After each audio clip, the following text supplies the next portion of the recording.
Good morning. This morning I grabbed my bike and I biked to Rolien Sasse.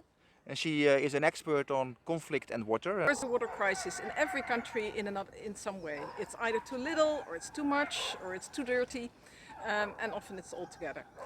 And that crisis puts pressure on social economic relations. And in a fragile context, those pressures can mean that conflicts escalate. So water and conflict is always related to governance and relations as much as to water. Okay, and can you give us one concrete example? Yeah, well, a good example, East Africa, northern Kenya. I visited last November in Turkana, and it's a region that has been stable, almost stable, for about 5 years.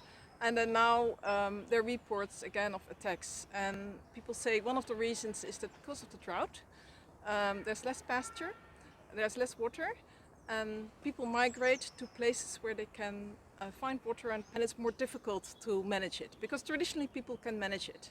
But if tensions become too much, then it can result in conflicts. Okay, so there is a solution to this problem of conflict. So it's on one hand getting good information, so people really know where's the problem, what is the problem, what can we do, and on the other hand get people together and create dialogue, so there's inclusion in the solutions that you design.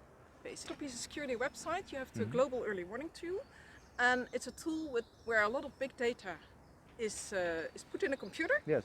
And with machine learning, we've learned from past experience when conflicts can emerge, and through the machine learning, now we can predict for the future, a year ahead, where there's a high risk. So early warning tools. And on the other hand, we involve people with analyzing what are the real problems regarding water. And by bringing them together and analyzing it together and discussing solutions together, you also enhance social cooperation between these groups. Well, we are here in a very peaceful surrounding, Yeah. but we know that Sustainable Development Goal 6 has high ambitions. What is maybe the chance of failing because of conflict? I think it's a challenge. And one of the big challenges, I think, for SDG 6 is that our water management has far too little attention.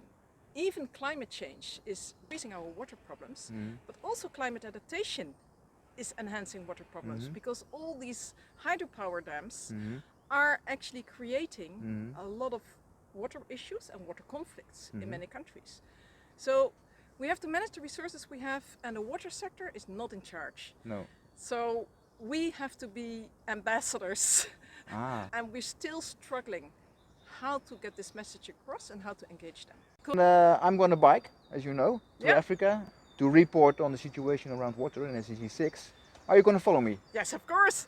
Yeah. And I'm going to follow your organization. Okay. So,